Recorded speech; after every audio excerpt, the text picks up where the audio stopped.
The valley people said there was nothing up there. They said it the way men say things they've never tested, with the particular confidence of someone who has looked at a place from a distance and decided the looking was enough. Just rock and thin air.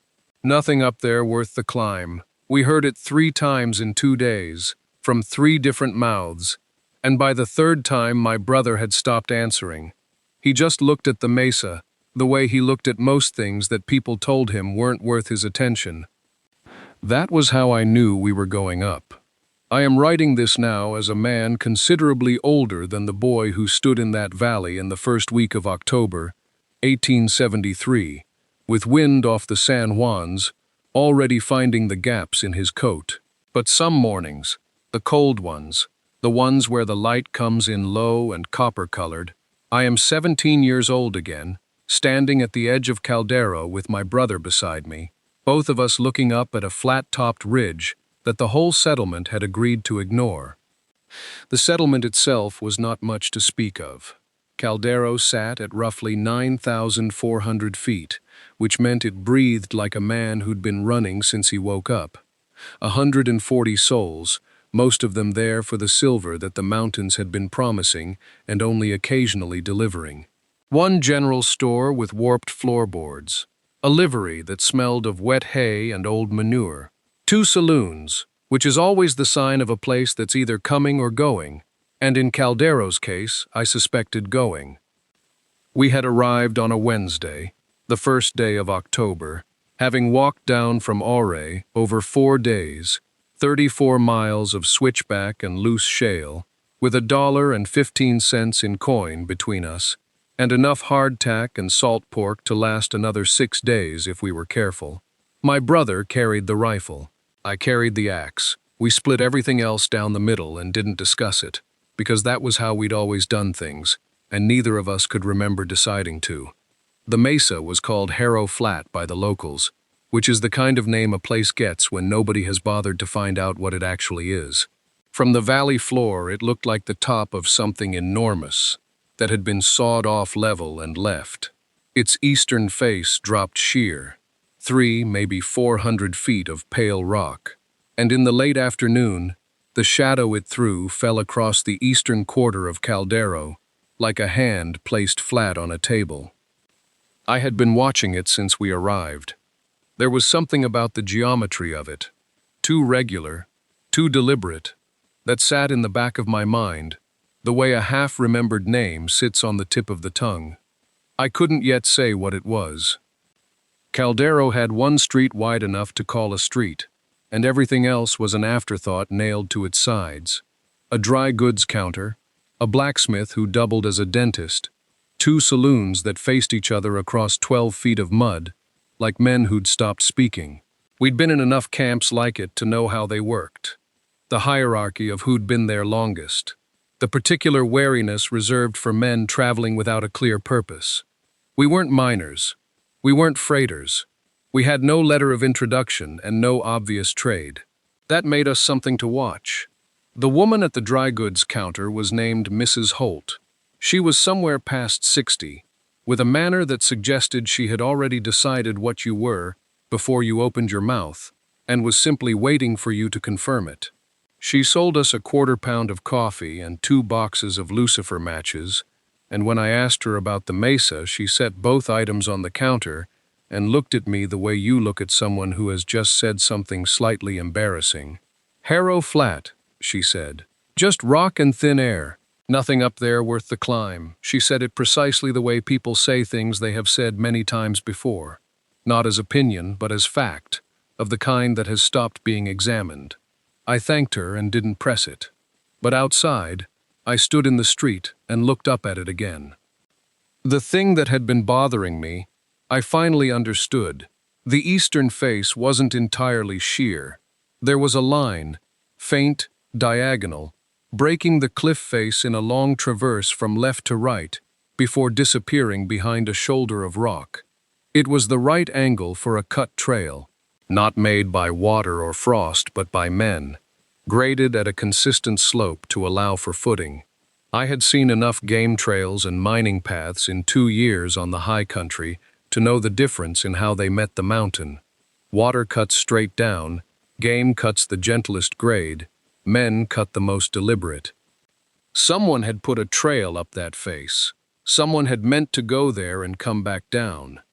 I waited until we'd made camp at the edge of town, a flat spot behind the blacksmith shop where the noise of the bellows covered the sound of our fire, before I said anything to my brother. He was eating without looking at his food, which is what he did when he was thinking about distances. I told him what I'd seen. He looked up at the mesa's silhouette against the evening sky for a long time. Then he said, "We'll go in the morning." He didn't ask what I thought we'd find. He never did. That was the contract between us, unspoken and old. I noticed things, and he moved us toward them. It had worked well enough so far, though I knew well enough by then that eventually it was going to move us toward something we weren't ready for. That night I did not sleep much. The fire had burned down to coals by the time the blacksmith shop went quiet, and I lay on my side watching the orange light pulse in the ash.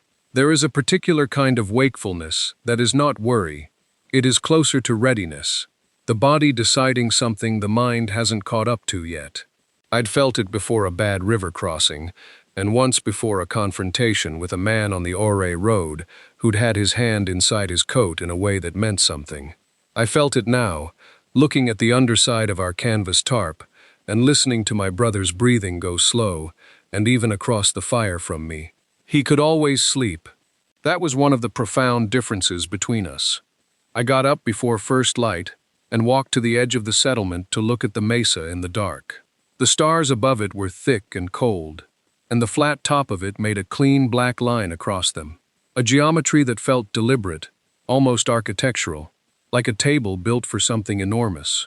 The trail I'd spotted on the eastern face was invisible from here, but I knew it was there.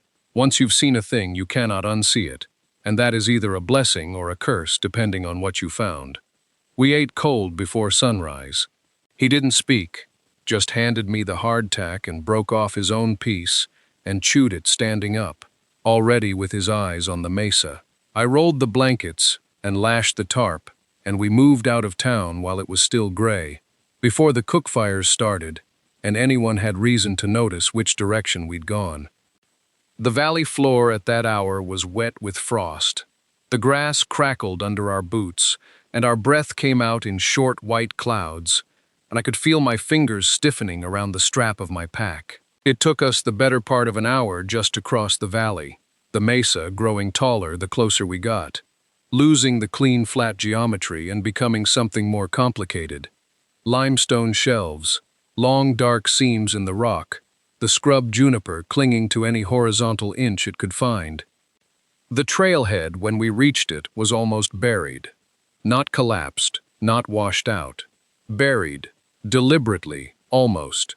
The first several yards of it covered in a sliding apron of loose shale that looked natural until you got close enough to see the regularity of it. Someone had not wanted this trail found easily, or perhaps the mountain had done it on its own, the way mountains slowly reclaim everything left on them long enough. My brother stopped beside me and studied the shale. "How old?" he said. "Years," I said. "Maybe more." He looked up the face of the mesa, tracing the thin line of switchbacks with his eyes until they faded into the gray rock above. "We'll need both hands," he said, and started up. The shale moved under my boots like something alive, not sliding, shifting, each piece finding a new resting angle the moment I trusted my weight to it, so that every step required a small correction, a lean into the slope, a hand drop to steady against the rock face. My brother went first. He always went first on uncertain ground, not because he told me to stay back, but because he simply moved forward without waiting. And I learned years ago that following his line was the safest path available to me. The first switchback was the worst. The trail beneath the shale was still there. You could feel the firmer substrate through the loose rock, the intentional grade of it, but the covering made it treacherous in a specific way, where confidence was more dangerous than caution. I watched my brother's boots and placed my own where his had been, a half second behind, and we climbed without speaking, because there was nothing useful to say. Above the first switchback, the shale thinned. The trail emerged into open stone, cracked and pale, with the wind finding us properly for the first time. I pulled my collar up. We were perhaps 300 feet above the valley floor, and the town of Caldero had already reduced itself to a suggestion, a cluster of gray rectangles, a thread of smoke from what I took to be the assay office, the thin line of the creek running south. It looked smaller than it felt from inside it. My brother stopped at a natural shelf, and we both looked down without discussing it. There is something that happens when you gain elevation over a place you've just left. A loosening, almost, as though the obligations of the lower ground haven't yet caught up to where your feet are standing. We'd felt it before, above other towns, other valleys. We felt it now. "Not much to it," he said. "No," I said. He turned back to the trail, and we kept climbing. The second and third switchbacks were easier, the trail clearer, the angle relenting just enough to let the lungs work without burning. The juniper gave way to stunted spruce, wind-shaped and half-dead on their upslope sides, holding on to whatever soil had collected in the rock's pockets over the decades. A raven crossed above us, heading east, not interested in us at all. The sky had gone from gray to a pale, flat white that held no promise in any direction. We climbed for 2 hours after the shale apron. I stopped counting the switchbacks at 11. And then the grade eased, almost without announcement, and the trail flattened into a long shelf of cracked granite. And beyond that shelf, the mesa top opened up, wider than I expected, much wider, stretching away into the pale distance with a surface of wind-bent grass and low scrub, and, at the far edge of my sight, something angular that did not belong to any natural thing. Callum saw it too. He had stopped a half-step ahead of me, his pack settling as his body stilled, and I watched him look at it the way he looked at things he hadn't decided about yet. Head slightly forward, jaw set, not moving until he understood what he was seeing. We stood there at the shelf's edge for a long moment. The wind on the mesa top was different from the wind on the trail, steadier, lower in pitch, more patient. It pressed against the left side of my face and didn't gust or vary, just pushed, as if reminding us where we were. Whatever was at the far edge of my sight was not close. A quarter mile, maybe more. The mesa stretched out between us, and it like a plain. Not a true plain, nothing flat in these mountains, but a broad and gradual surface of pale grass and gray rock, dotted with scrub that came up to my knee in places, and lay almost flat in others, where the wind had worked it down over years. The ground was harder underfoot than I expected, not the loose shale of the approach, not the soft mountain meadow I'd imagined. This was something between gravel and thin soil over a limestone base that had been here since before anyone was counting time at all. We didn't speak. We walked toward it. It took longer than I thought. The distances up high do that. Compress, and then expand when you try to cross them. What looked like a quarter mile was closer to a half. The pale white sky overhead gave no shadow, no depth, and the scrub looked the same at 50 yards as it did at 200. I kept my eyes on the shape at the far edge. As we got closer, it differentiated. Not one form, but two, side by side, rising above the scrub line by 7 or 8 feet. Vertical lines, corners, the work of hands, timber frames. 2 of them, standing, barely, leaning slightly into the prevailing wind, as though they'd spent 20 years learning its direction. The wood was gray and checked with long surface cracks, the kind that come from decades of sun and freeze and thaw in alternation. They'd been squared timber once, hewn flat on 4 sides. You could still see the axe marks where the corners had been notched and fitted. I noticed something else as we closed the last 50 yards. The ground around the bases of those frames was not uniform. It rose and fell in patterns, low mounds and recesses in lines too straight for erosion. The scrub grew thickly in some of those low places and thinly in others, as if something beneath the soil changed the drainage or the mineral content in ways the grass responded to without knowing why. I looked at Callum. He crouched and pressed his fingers into the soil along one of those straight depressions and didn't say anything for a long moment. Then, "This ground's been worked." He said it the way he said most things, not as a question, not as an announcement, just as a fact he was handing over for both of us to look at together. "This ground's been worked." I crouched beside him and pressed my own fingers into the same depression. The soil gave differently than I expected. Not loose topsoil, but a kind of compacted fill, denser than what surrounded it, as if it had been dug out and replaced rather than simply settled by weather over years. The scrub grass roots along the edge of it were shallow, finding no purchase in what lay beneath.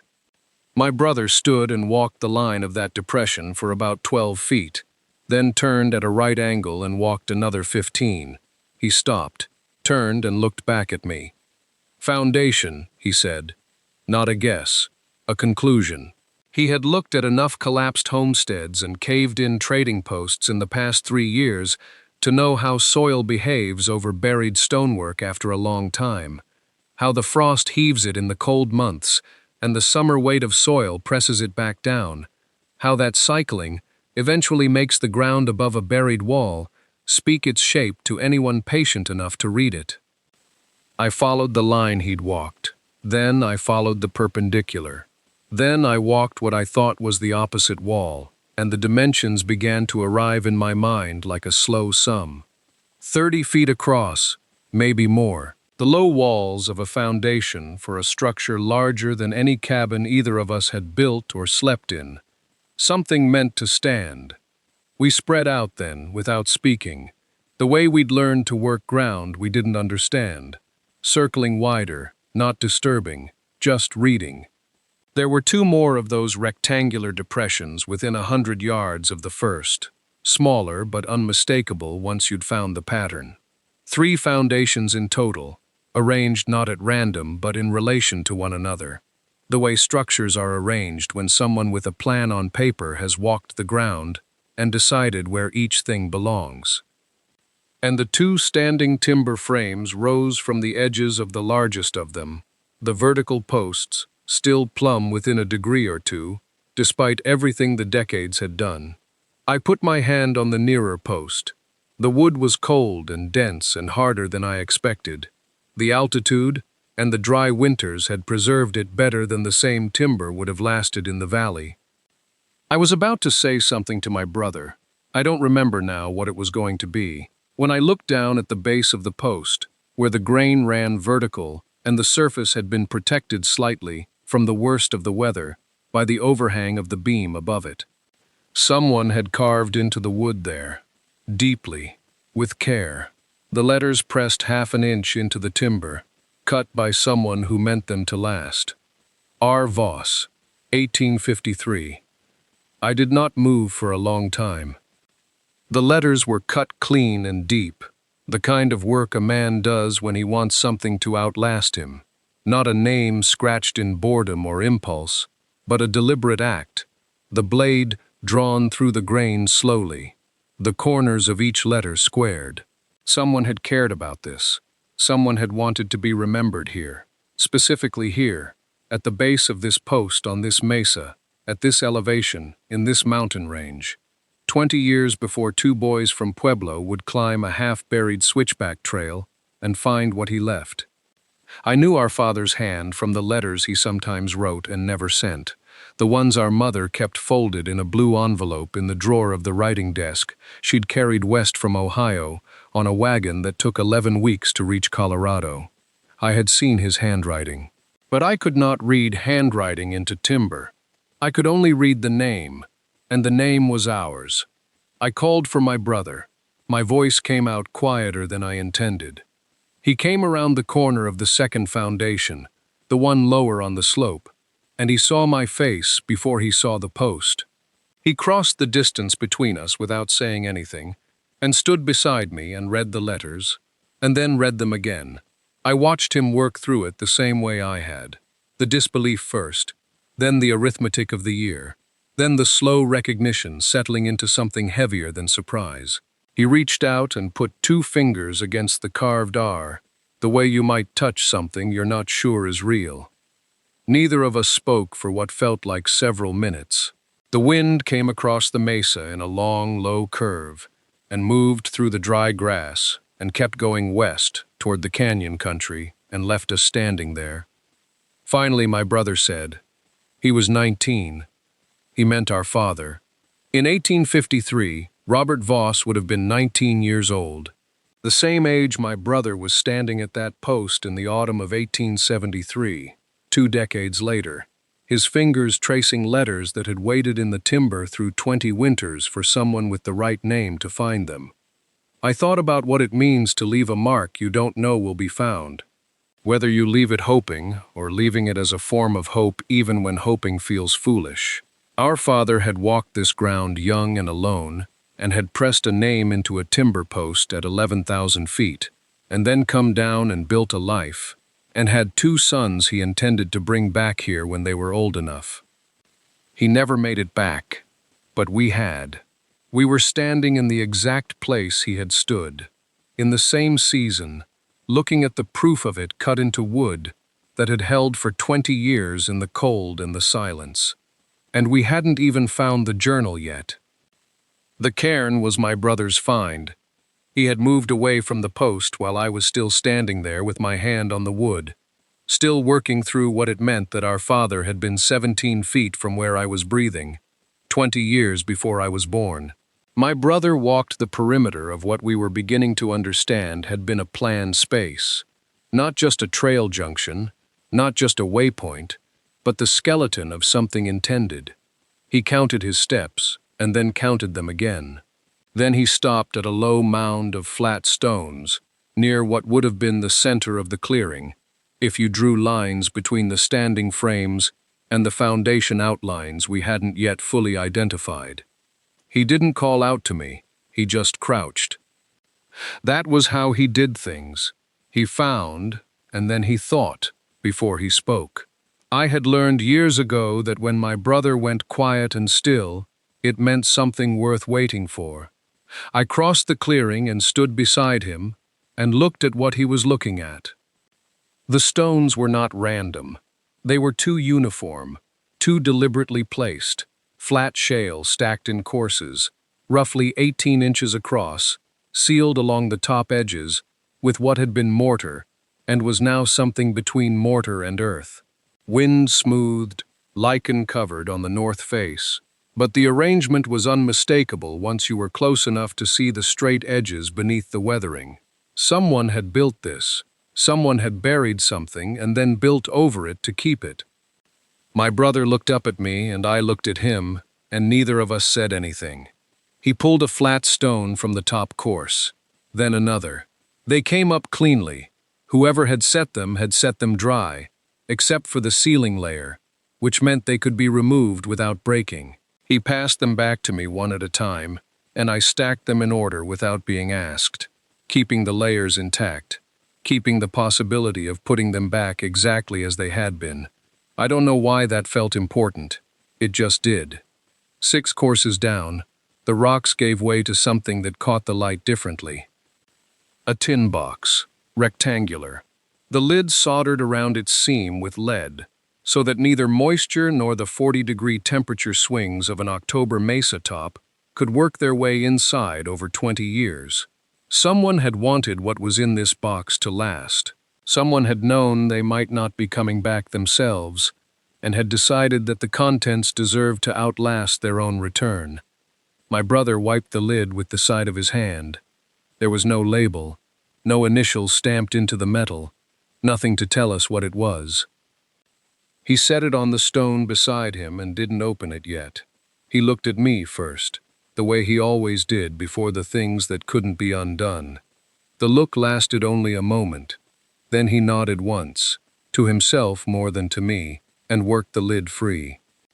The solder had been applied carefully, not by a man in a hurry, but by someone who understood that a job done right the first time was a mercy to whoever came after.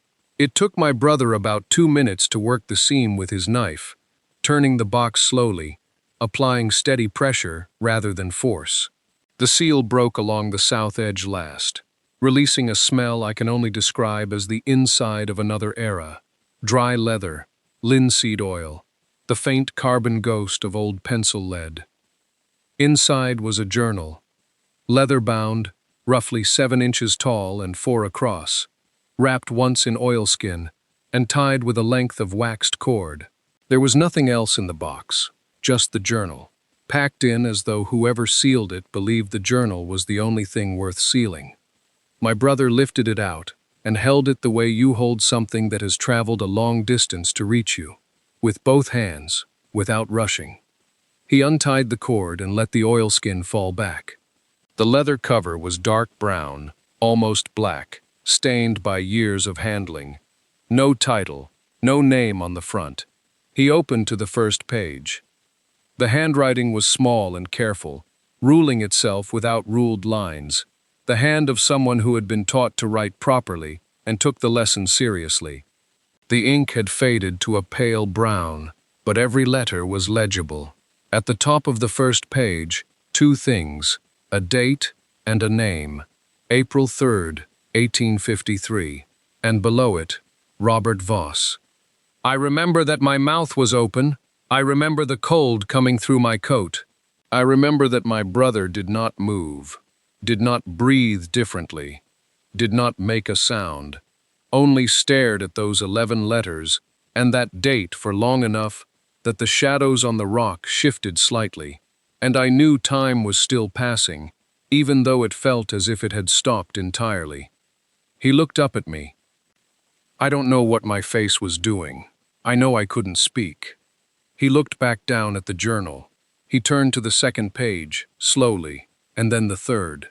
Survey notes, hand-drawn lines, numbers along margins, elevation readings, bearing marks, distances measured in chains and links. Our father's measured handwriting, moving across page after page in the careful notation of a 19-year-old who was doing his job seriously, 20 years before either of us was born. The fire had burned down to coals. Neither of us moved to tend it. We sat with it for a long time. The coals gave off a faint orange pulse, and then less, and then almost nothing. The cold settled back in around us, the way cold does at elevation. Not a wind, not a drop, just a gradual reclaiming of the air. I pulled my blanket around my shoulders without thinking about it. My brother didn't move. He was still holding the journal with both hands, turning pages slowly, the way a man handles something he is afraid to damage and afraid to put down. I watched his face instead of the pages. That was how I learned what was in them, not by reading but by watching him read. A line of survey notations would pass, and his expression wouldn't change. Then something else, a personal entry, a sentence that had nothing to do with bearings or elevations, and something would move through him. Not grief exactly. Closer to recognition, the look of a man hearing a voice he thought he'd forgotten, and finding it still perfectly preserved inside him. He read slowly. I didn't rush him. After a while, he set the journal on his knee and looked at the fire, and I could see him deciding something. Then he handed it to me, opened to a page somewhere in the middle, and pointed to a paragraph without speaking. The handwriting was careful and slightly forward-leaning. The ink had browned, but the letters were clean. The Mesa holds better soil than the valley men believe. 2 inches down, the rock breaks into a fine clay loam. Good for mortar, possibly adequate for kitchen gardens if the season is long enough.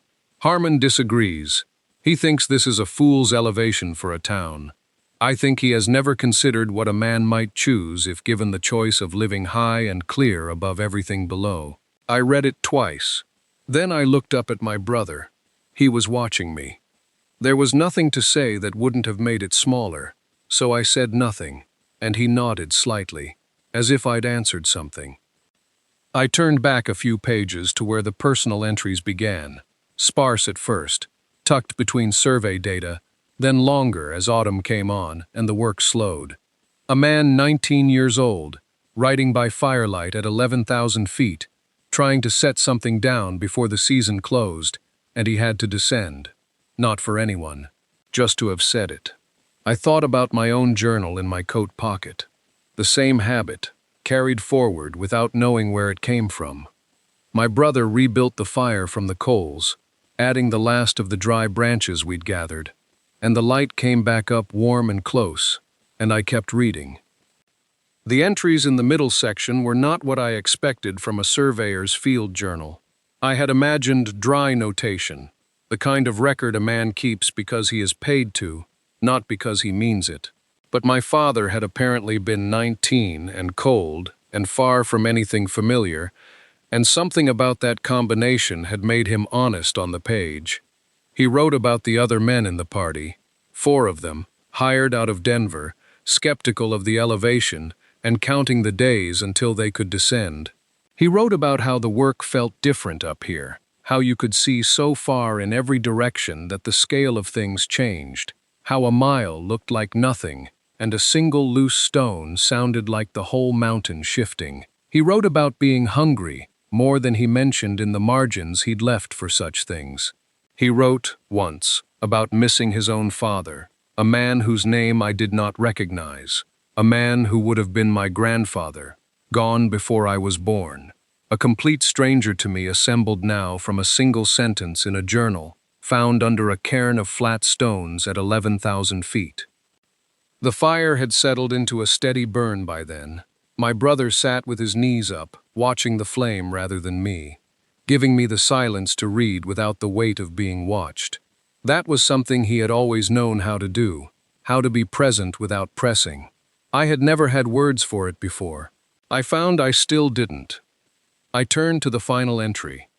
The handwriting was slower than the earlier pages, more deliberate, not larger, but set down with more care, the way a man writes when he suspects he may read this again later, or when he is uncertain whether anyone else will. October 14th, 1853. The date was clear.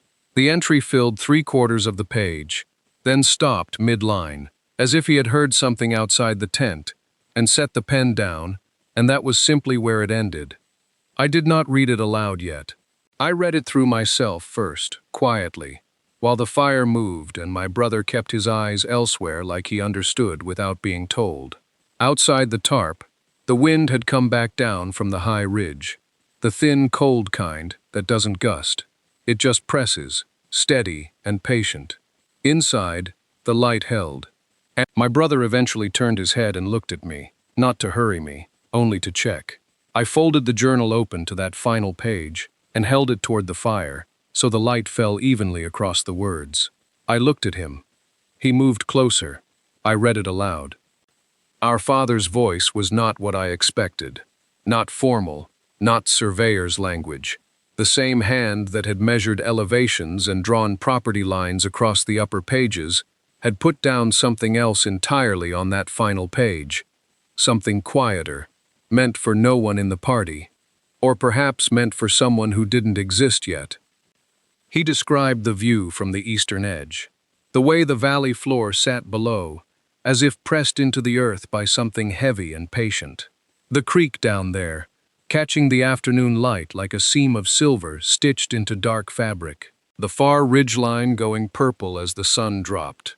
And the feeling, he wrote, that a man standing up here was not above the world but simply at the correct distance from it, far enough to see it clearly, close enough to still belong to it.